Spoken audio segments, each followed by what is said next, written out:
Okay, good evening, everyone, joining us this evening. I'm just going to, before I introduce our guest this evening, I'm just going to go through some house rules. As always, please do ensure that your mics are muted. You will be given the opportunity after Rachel has addressed us to put your questions to Rachel, and to do so, please use the raise hand facility, which you can access at the bottom of your Zoom screen. We before I forget to mention it, we mentioned last time when we had an event that we are hoping to hold a trip to Israel.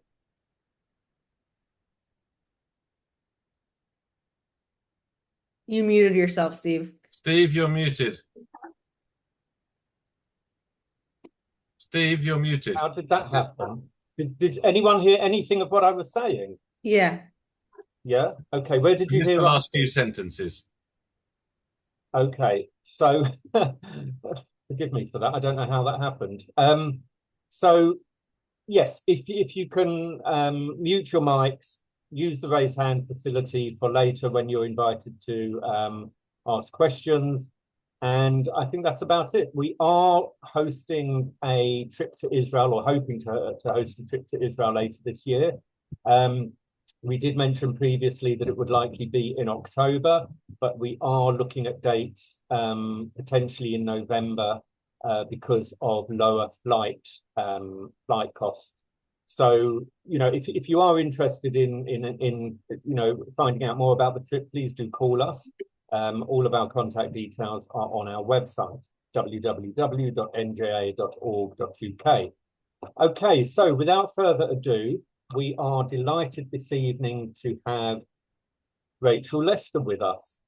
Rachel is a video editor, a storyteller, and she's a digital strategist who served for 4 years in the international branch of the IDF spokespersons unit. Rachel is originally from Los Angeles. She graduated from the University of Southern California before making Aliyah to Israel, which I learned just now is about 9 years ago, and she's just celebrated her 9th year Aliyah anniversary. So Mazel Tov, Rachel. Thank you. During her military service and reserve duty in the Swords of Iron War, Rachel created videos for the IDF's official channels that reach millions of viewers worldwide. Rachel is also the creator of the popular Rachel in Reserve Instagram account, where she explains military and geopolitical issues to a broad audience. Her videos have attracted millions of views. She has appeared on international television, including the UK's Talk TV, and she regularly speaks about the realities of the modern information war. So without further ado, I'm going to hand over to Rachel, who is, as you can see on the screen, she is going to discuss about why Israel's PR is so bad and what we can do to help. So Rachel, over to you. Thank you. Awesome. Thank you so much for that introduction. Okay. Bear with me as I haven't used Zoom for a while. Okay, so I'm going to talk today about why Israel's PR is so bad and how we can help. This is what we're going to cover during the next 35, 40 minutes or so. An introduction about me. Why is Israel's PR so bad? What's not our fault? What is our fault? And what can you do? And then a quick overview of my social media advocacy do's and don'ts. So without further ado, I'll introduce myself. I was born and raised in LA. I went to a Jewish modern Orthodox school my whole life, um, and I grew up very Zionist. I grew up very interested in Israel. I wasn't, that girl that everybody expected to make Aliyah, but I cared a lot about Israel as a young person. I went off to college at the University of Southern California, and for the first time, I was exposed to what they had always been warning about anti-Semitism and anti-Israel sentiment online. And it made me only want to fight back even stronger. I started editing videos about Israel for like my class projects and for this big contest that I won. And slowly but surely, I became known as, you know what, actually it was pretty suddenly after a few viral videos, I became known as Israel Video Girl. And I um decided that I was going to make Aliyah. So the way that happened was I was at a conference the summer before my senior year of college in 2016. I was at a Christians United for Israel conference, and I met the only other Jew there. He told me that he loves his family, his wife, his life, his kids, his job, but the one thing he regrets is not serving in the IDF while he could. And I came away from that feeling like I never want to regret not serving in the IDF while I can. And I decided that if I was going to make videos about Israel anywhere, I wanted to make them for the most important place in the world, the IDF. So after I graduated college sorry about that. Okay. In the summer of 20, sorry, got distracted by the phone call. I hope that you guys couldn't see that. In the summer of 2017, I made Aliyah. In November 2017, I enlisted into the IDF, and I knew that I wanted to go to the spokesperson's unit. I got really lucky. I got my resume to the right place at the right time, namely to Karen Hajioff, Dalia's daughter. And I was quickly brought in for an interview, and I got into the unit with exactly where I wanted to be. So when I made Aliyah, I thought I would serve for 2 years and then maybe do grad school or something and then go back to the US. By the way, can everyone see the screen and me? Yes. Yes, Okay. I'm seeing lots of nods. Okay, great. So I thought I would just be in Israel for 2 years, do my service and go back. I ended up staying in the army for 4 years, and by the time I was done with my service, Israel was already home. So I'll tell you a little bit about my service. I was editing videos for the IDF's international social media, and in times of peace, that meant that I was running around the country filming exercises on bases and doing filming training exercises, making videos about what people were doing in combat, in intelligence, in the cyber directorate. I got to be exposed to a lot of really cool things and make a lot of friends. And then shortly after my service started, we started having, conflict with Gaza, and we were basically in like a mid digital war for most of the time that I was in my service. So that meant that I was making videos um, uh, basically showing Israel's narrative of what we were fighting, what Hamas was doing, what Hezbollah was doing, what Israel was doing, why we were fighting, what was at stake if we didn't fight, things like that. And it was incredibly meaningful, and that's why I ended up staying in the army for 4 years. And then I left the army, and a year and a half later, October 7th happened, and I came back for 6 more months of reserves, plus another few weeks here and there after the assassination of Nasrallah and the first Iran war. So if I thought my service was meaningful, that was nothing compared to how meaningful it was to be in the army after October 7th. I started at reserves on October 8th, and I was there basically every single day for the following 6 months. So that means that when I got to base on October 8th, my goal was to start creating content explaining what exactly Hamas did, and make the world, sympathetic to Israel, and make the world see our side in legitimize the fact that we were about to go to war and it was going to look a lot uglier very soon. Basically, the way that we work in the International Spokespersons Unit is we need to legitimize the activity on the ground by shaping world opinion. So the more support Israel has, the more freedom of movement Israel has on the ground. So I was working, 12-hour shifts and weekends, and it was incredibly intense. And the one of the major things that I did was I I watched every single piece of footage that Hamas and Islamic Jihad put out of the massacre, and I edited it, I categorized it, I organized it. I basically put it into a compilation video for YouTube so that because no one was thinking about YouTube besides me, and I made sure that there would be a record of all of Hamas's atrocities that would be publicly available. That video got over 6 million views in one day. Now it's up to 9.5 million. But yeah, so that's just one example of something that I did that was influencing the way that the world saw the conflict. Okay. Are we going to take a question now, or are we going to wait till the end? We'll wait till the end, Rachel, and Okay. I'll sort them for you. Thank you. Okay.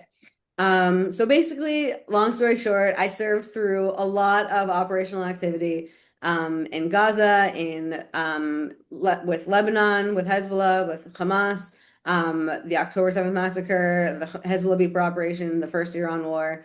And I'm going to tell you now a lot about what I've learned. So part one, the stuff that is basically, okay, the typical feeling that I get from diaspora Jews and the way that I feel is that we're very frustrated with the way that Israel's PR is handled and the way that our reputation is on the world stage. So I'm going to tell you some reasons about why the reputation is the way it is. I'm going to start with what's not our fault, and then I'm going to move to what is our fault. So, top 5 reasons.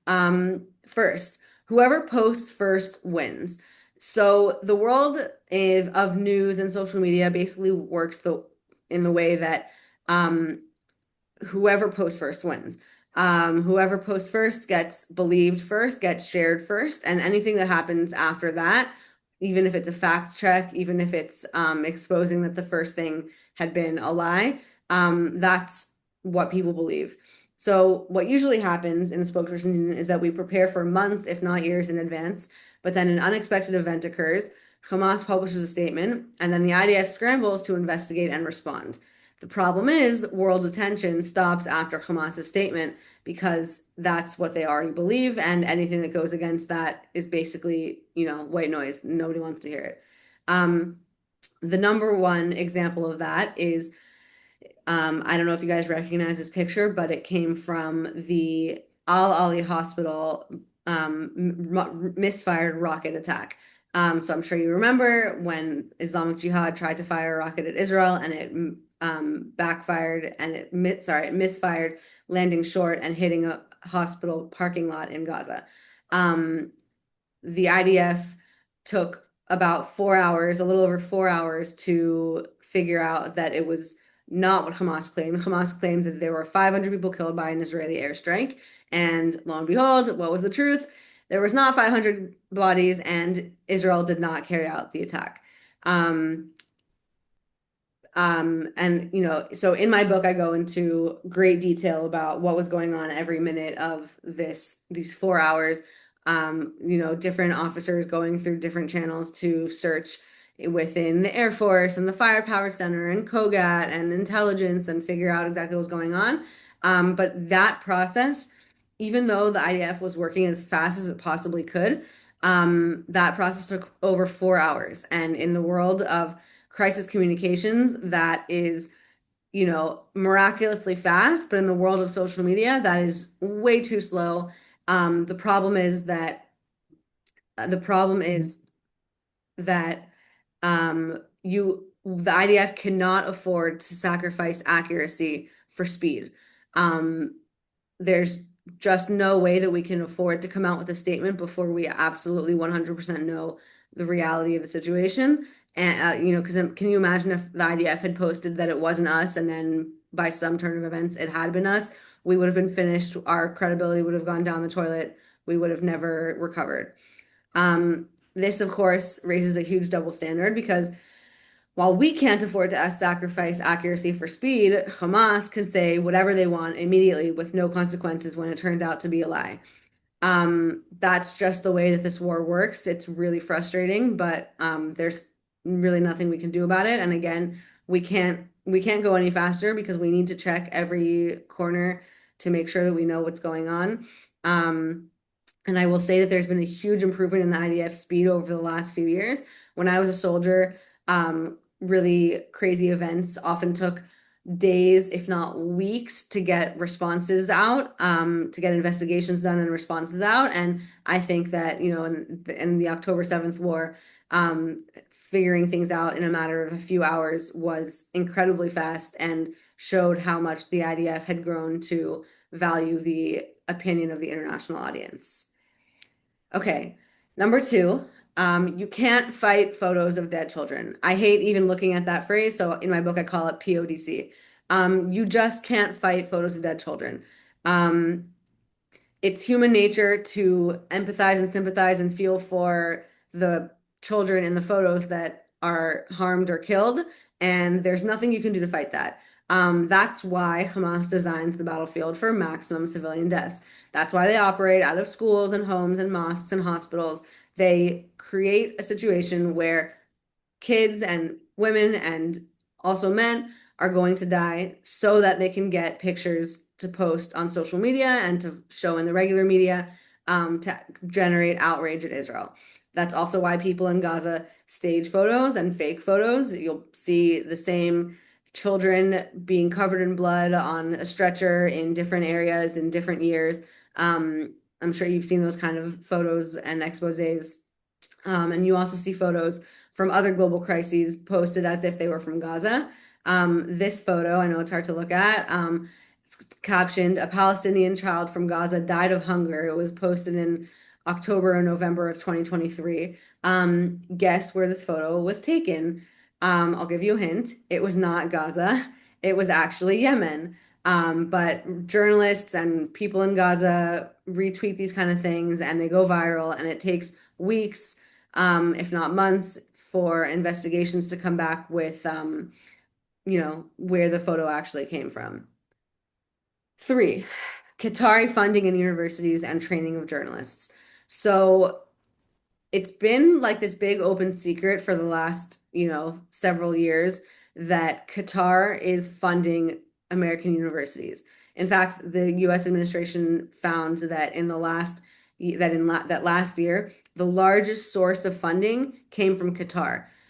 Not the US, not, friendly countries, but Qatar. And guess what kind of staff and, tenured professors they're keeping on the payroll, if Qatar is the one signing the checks. And guess what kind of curriculum they're encouraging and green lighting if Qatar is the one signing the checks. It's definitely not the ones that are pro-Israel. And that's how these American universities turn into cesspools of anti-Israel propaganda, from the top levels down. Similarly, Al Jazeera, the official mouthpiece of the Qatari government, has media training. The Al Jazeera Media Institute has trained more than 75,000 people since 2004, training young journalists and implanting the seeds of the anti-Israel narrative into their minds and then sending them back off to the news organizations that they represent. 75,000 is a lot of journalists. And the longer that they stay in their field, the more anti-Israel bias they encounter and the more they propagate. And yeah, it's just a huge problem, that I'll talk about later. 4, we're simply outnumbered. For every one Jew in the world, there are ex-Muslims. Take a second to think about what your guess is, or maybe write in the chat how many Muslims you think there are for every one Jew in the world. I'll wait like 6 seconds.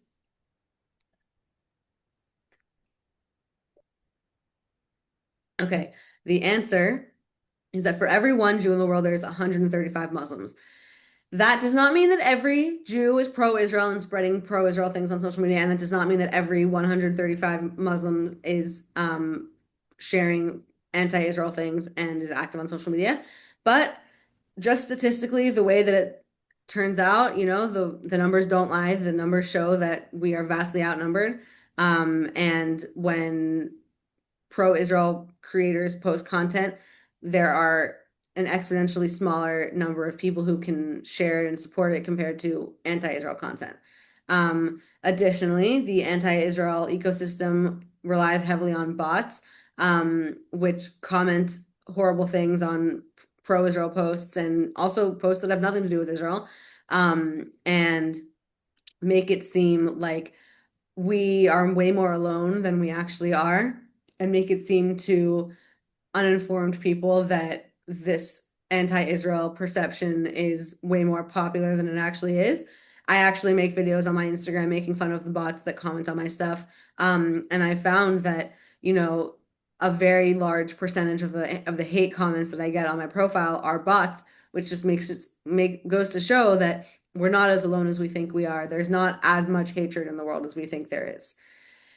The last thing that's not our fault is that we don't have any good chance, which is a funny way of saying that our message is too complicated. Because while Free Palestine and From the River to the Sea are very easy to digest and to chant, saying basically the Israeli narrative of we want peace, but also security and the right to self-determination in the face of persistent existential threats, that doesn't quite fit on a protest sign. And when you're young and impressionable and you hear thousands of people chanting from the river to the sea, Palestine will be free, and you have the option of either going on that side, which, you know, seems very animated and popular, versus going to the library and you know, researching for days and weeks about the pro-Israel narrative and the history and the peace agreements and the peace agreement offerings and the terrorism attacks and just the whole history of Zionism and the pro-Israel side. I don't blame them for going with the anti-Israel side. It's just so much easier to digest, and you know, people don't want to think very hard. Okay, moving on. What is our fault about Israel's PR problem and how we can do better? There are three things. One, the rogue soldiers who do awful things post themselves doing it and are rarely punished. I don't have to give you examples. I know that you've all seen footage and photos like the one here. And this goes for members of the government too, who tweet and say awful things and are still kept in their jobs. My recommendation and thoughts about this are A, jail soldiers who behave inappropriately and remove them from combat.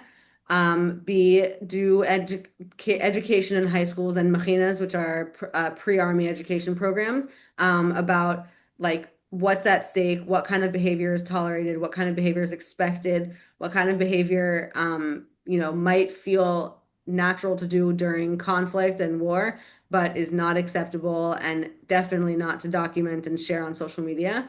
Similarly, do social media conduct briefings before every single mission, the same way that before every single combat mission, soldiers are talked to by a member of like a higher up from their team and taught and told what they're going to see in their mission, what they're looking for, what they're going to do from intelligence. There needs to be somebody reminding them that their behavior is being watched, that there are certain expectations to uphold, and that they absolutely are not allowed to post anything on social media from the mission. I mean, I think phones shouldn't be allowed in combat, and I know a lot of people agree with that. And you know, the army needs to crack down on phones being allowed, even though reservists are not so easy to, you know, apply outside of the army rules to. I think that that's still something that should really be cracked down on. Similarly, I think every member of the government needs to go through international social media training and learn how their words actually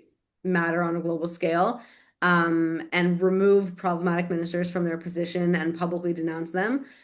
Basically, if it weren't for these soldiers who posted awful things and it weren't for, you know, members of the government saying things that were popular for the Israeli audience, but really horrible to digest from an international perspective, we wouldn't have been brought to The Hague on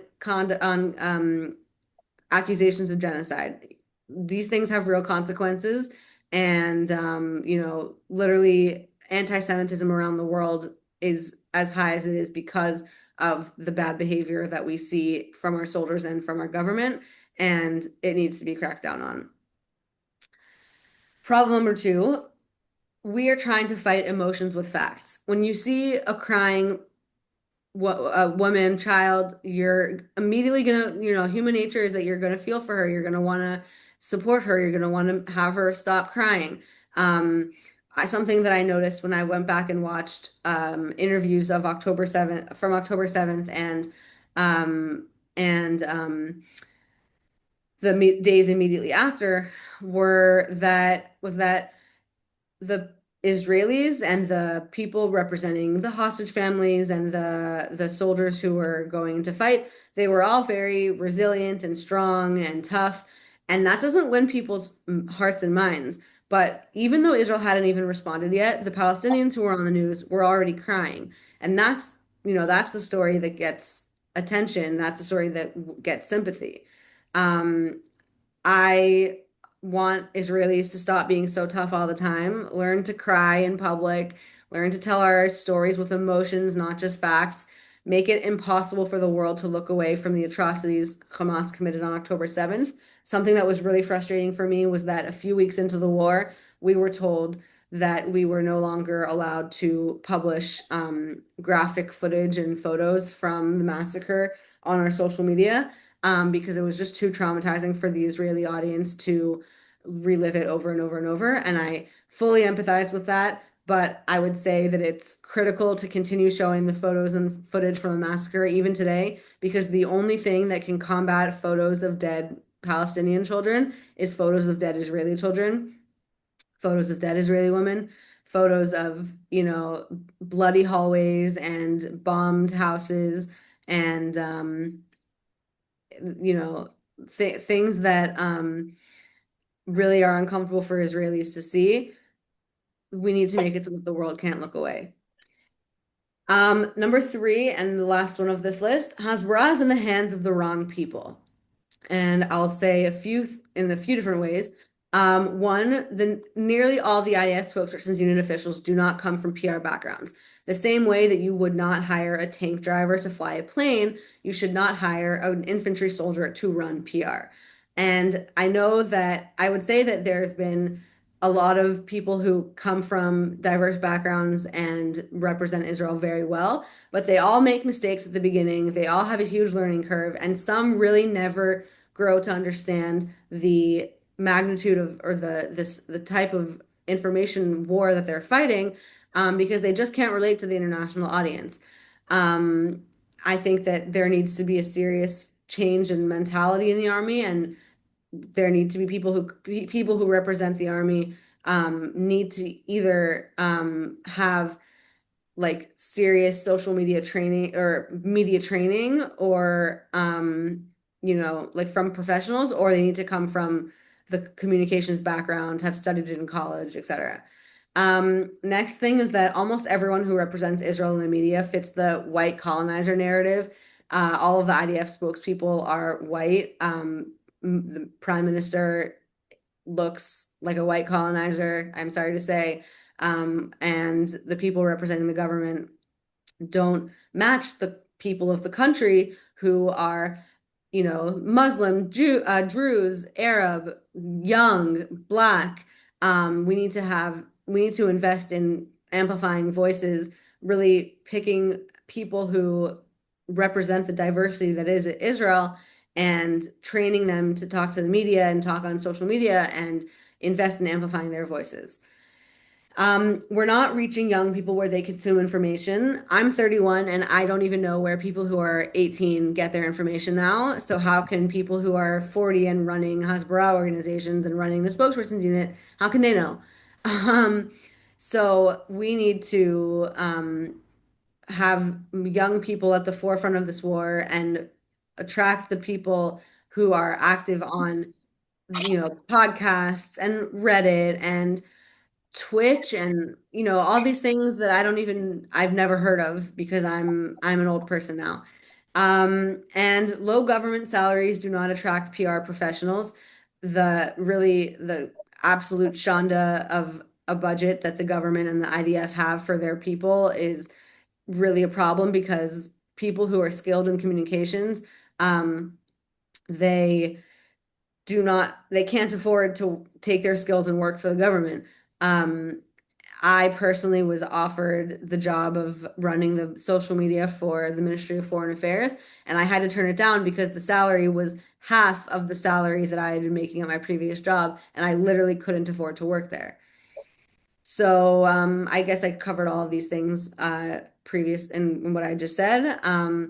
Train new voices, require IDF spokespersons unit to go through training courses taught by professionals, and invest money in public servants' budgets. Okay, I'm going to pause for a second. This might either sound super depressing to everyone, or you might feel really jazzed and amplified and feel like you want to contribute however you can. So I'm going to tell you some things that you can do to help fight Israel's battle for the narrative from the diaspora. Okay, first, journalism. Encourage the next generation to go into journalism. If you have a high school student, a high school age child or grandchild, encourage them to write for their school paper, encourage them to go into ooh, is there background noise? Is some Sorry, if you can all turn off your mics, please. We can hear some background noise. Thank you. Encourage young people to make videos for social media, that getting pro-Israel or just neutral voices into the media ecosystem is more important than ever because the stories exist, they just aren't being told. Similarly, if however, wherever you are in the world, you can hold reporters and news outlets accountable.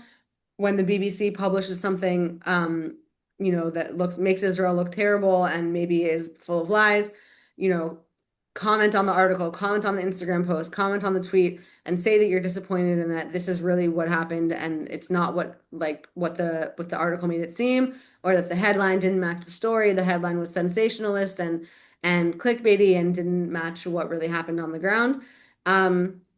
And actually write in, contact the BBC, just for example, contact their like public facing email, and tell them that you're disappointed and outraged and hold them accountable.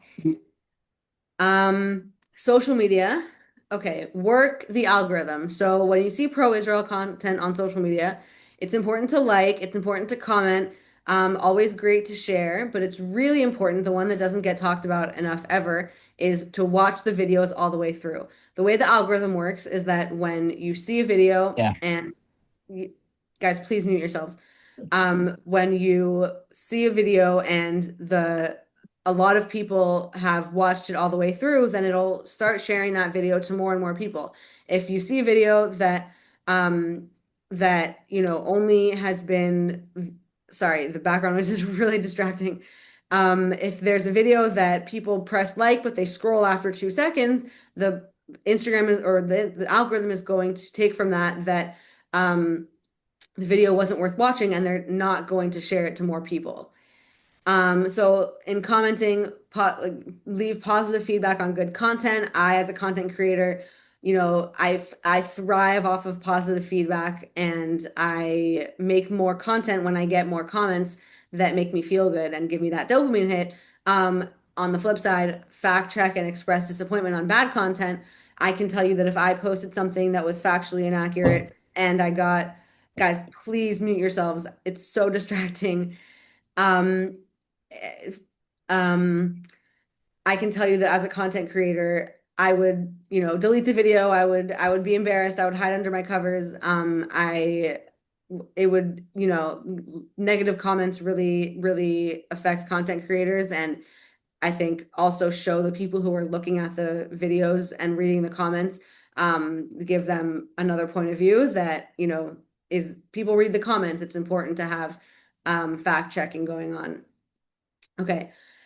1 minute activism. So I'm part of a group from California. I'm sure there are WhatsApp groups in the UK where you can sign petitions, send emails, reach out to your elected officials.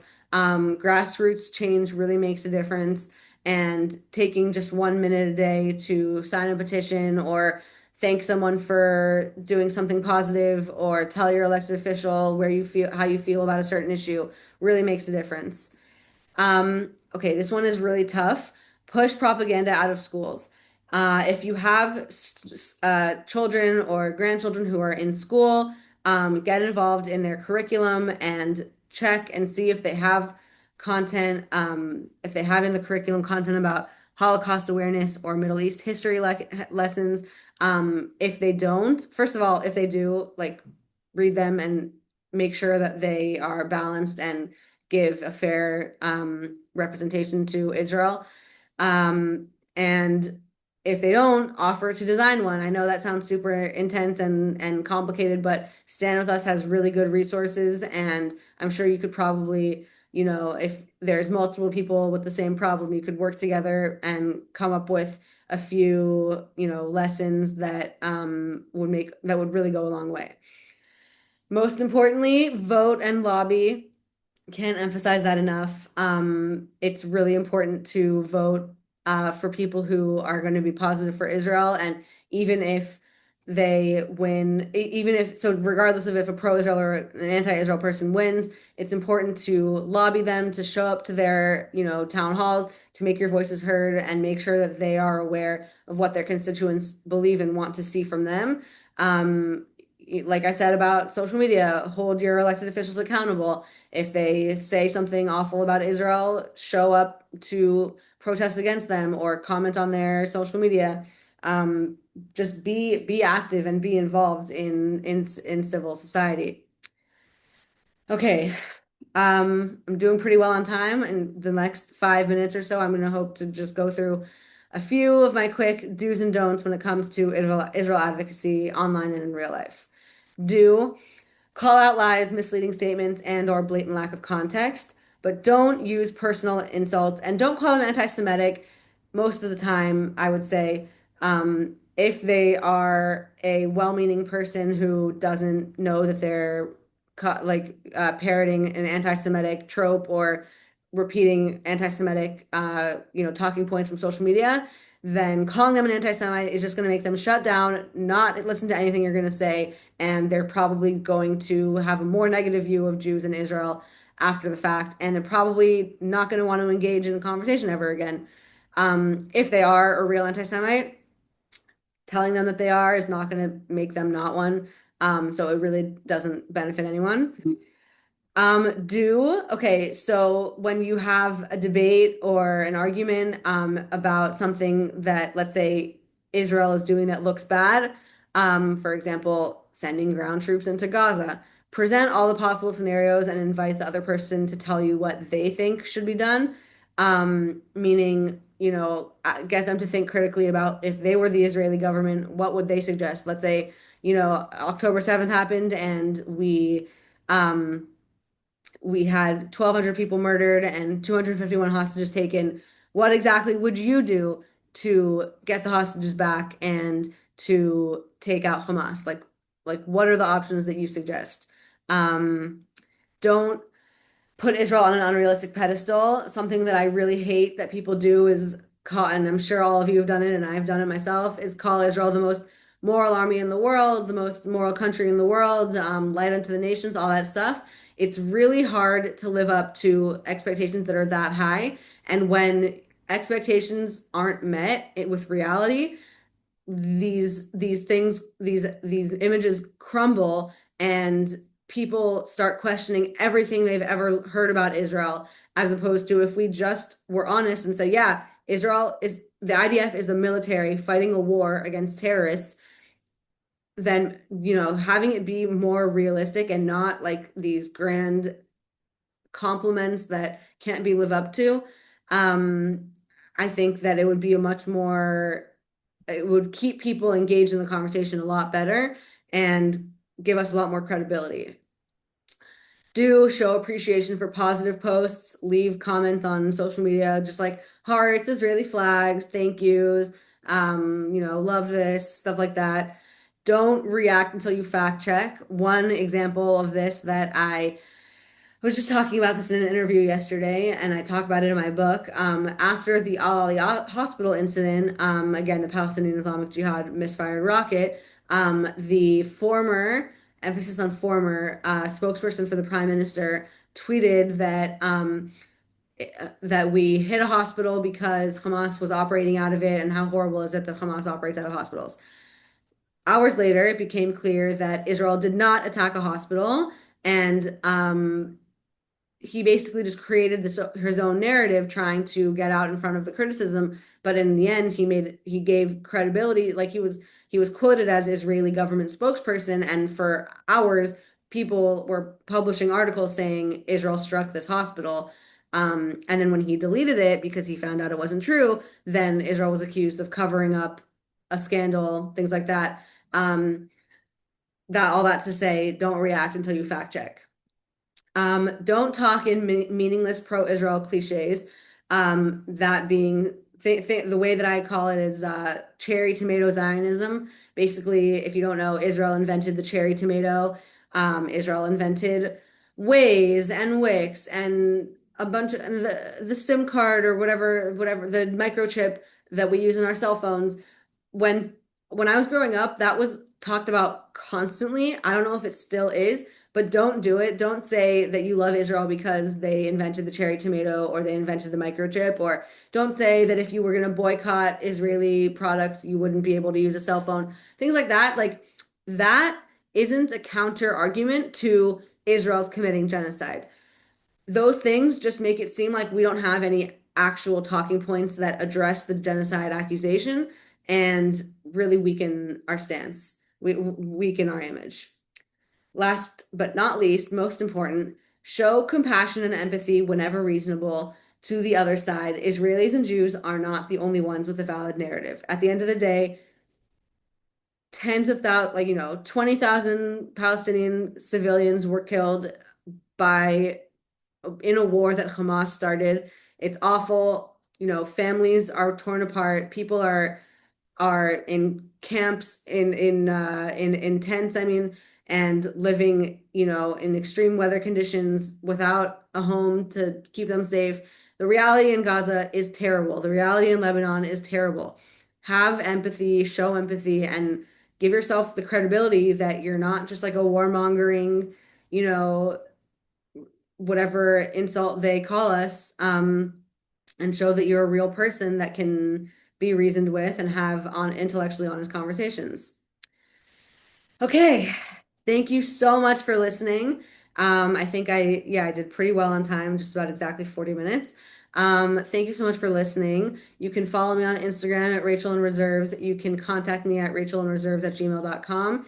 And if you want to learn more about my experience fighting the social media war, on a day-to-day basis in the IDF spokesperson's unit, please feel very free to buy my book. It's called Digital Warrior. It's available on Amazon, paperback in the UK, and on Kindle. You can scan the QR code on your screen, or I know that they will be sending out the link in an email afterward. Okay, thank you, Rachel. That was very insightful, very educational. So thank you for that. We will be sharing out all of your book details and your email address, etc., in our follow-up email. Thank you very much. Before we go, I'm just going to hand over to our Vice Chairman, Keith Rowe, who will put up a vote of thanks. So over to you, Keith. Thank you, Steve. And on behalf of the NJA, I would like to thank Rachel for taking the time to be with us this evening. It's very interesting to hear what you've had to say. I think a lot of us here in the UK are actually quite amazed to hear that there is actually within the IDF a professional PR unit, because I have to say that somebody like me who watches the media constantly, and as a social media as well as the mainstream media, we don't see a great deal of it. We need to see a lot more of the work that you are doing, and I think we can all take on board the points that you've made, that when it comes to social media, we should be active ourselves, we should be responding, we should be vocal.